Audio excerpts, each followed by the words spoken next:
د شا ټلویزیون قدرمندو لیدونکو سلامونه. پام وکړئ د دې مهال لنډو خبرونو ته. د نړۍ د بهرنیو چارو ښځینه وزیرانو افغان ښځو ته د دوحې پروسه کې د ونډې ورکولو غوښتنه کړې ده. د نړۍ د ګڼو هیوادونو د بهرنیو چارو ښځینه وزیرانو پر نړیوالې ټولنې غږ کړی چې افغان ښځو ته د خپل هیواد د راتلونکي په اړه د خبرو اترو پر میز په ځانګړې توګه د ملګرو ملتونو تر چتر لاندې د دوحې پروسې په بحثونو کې ځای ورکړي. د دې اعلامیې لاسلیک کوونکي د اسټرالیا، جرمني، سویډن او ځینو نورو هیوادونو د بهرنیو چارو وزیرانې او د اروپایي اتحادیې د بهرني سیاست عالي استازي دي او د طالبانو حکومت د هغو فرمانونو د سملاسي لغوه کولو غوښتنه کوي چې د ښځو حقونه یې د زده کړو، روغتیا او عامه ژوند په برخو کې محدود کړي دي. خو د طالبانو حکومت د امر بالمعروف وزارت نن په یوه اعلامیه کې دغه تورونه رد کړي او ویلي دي چې هیوادوالو ته د اسلامي او افغاني اصولو له مخې د حقونو ورکړې ته ژمن دي او له نړیوالو یې غوښتي چې د افغانستان په کورنیو چارو کې له لاسوهنې څخه ډډه وکړي. د کندهار هرات د اوسپنې پټلۍ د سروې او ډیزاین چارې پیل شوې. د طالبانو حکومت ویان ذبیح الله مجاهد خبر ورکړی چې د هرات کندهار د اوسپنې پټلۍ د سروې او ډیزاین چارې یې پیل کړي دي. هغه وایي د دغه پروژې په بشپړېدو سره به ترکمنستان او ایران د افغانستان له لارې پاکستان سره ونښلول شي. تر دې دمخه د طالبانو ټولګټو وزارت په دې تړاو له 3 شرکتونو سره د سروې او ډیزاین په برخه کې د 200 میلیونه افغانیو د قرارداد خبره کړې وه. د معلوماتو له مخې د دغې اوسپنیزې کرښې ټول ټال اوږدوالی 7.5 کیلومتره دی او د ټرانزیټ په برخه کې مهم ګام ګڼل کېږي. د احصایې او معلوماتو ملي ادارې د نوبت اخیستلو لپاره آنلاین سیستم پرانیست. د احصایې او معلوماتو ملي ادارې خپلو مراجعینو ته د خدمتونو په وړاندې کولو کې د لا ډېرې اسانتیا په موخه د نوبت اخیستنې آنلاین سیستم پرانیست. یادې ادارې ویلي چې دغه سیستم د معلوماتي ټکنالوژۍ ریاست د متخصصینو له لورې رامنځته شوی چې په فعالېدو سره به د نوبت اخیستلو برخه کې د مراجعینو ټولې ستونزې حل شي.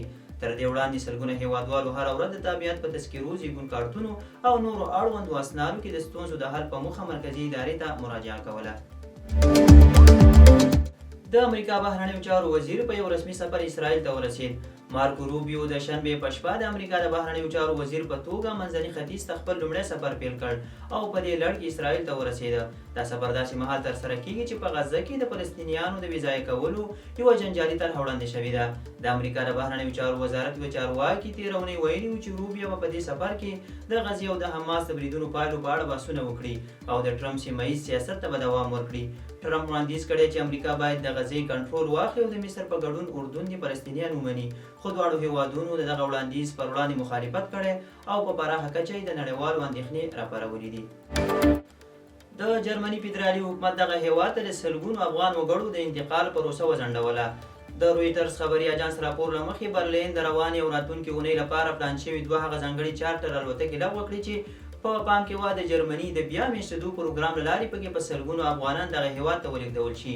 د مونچن له برید وروسته چې یوه 40 کلن افغان پکې 40 تنه ټپیان او د یوه ماشوم او یوې مور په ګډون 2 تنه ووژل، په جرمني کې د افغانانو پر وړاندې حساسیتونه ډېر شوي دي.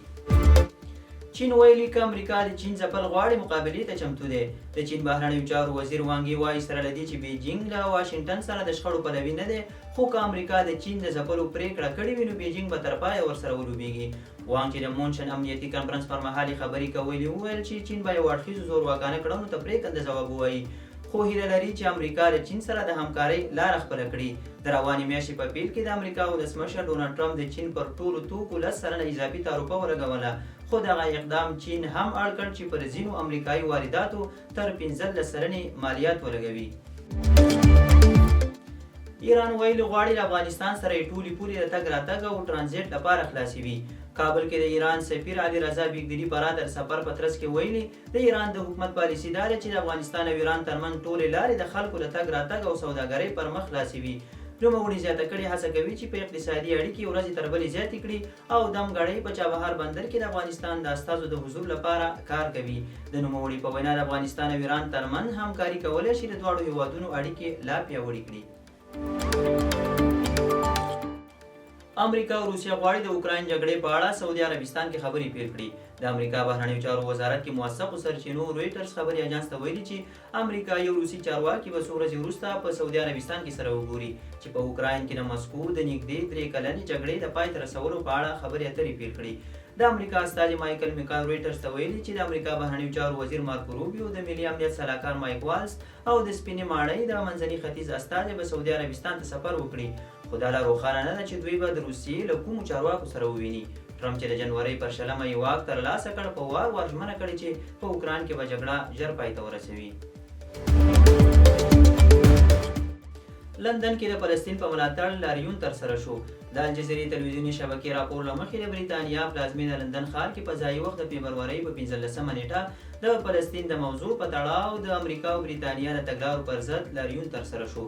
د راپورونو له مخې مظاهراتچیانو د غزې د خالي کولو او په نورو هیوادونو کې د فلسطینیانو د ځای پر ځای کولو په اړه د امریکا د ولسمشر ډونالډ ټرمپ څرګندونې وغندلې او غوښتنه یې وکړه چې د بریتانیا حکومت باید سمدستي له اسرائیلو سره پوځي مرستې بندې کړي.